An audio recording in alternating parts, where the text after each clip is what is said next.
Anne ben çıktım. Oh be, sonunda bitti.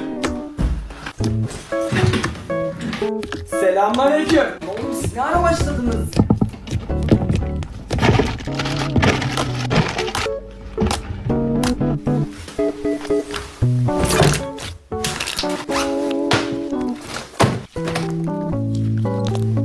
Dönmeni odana girdim.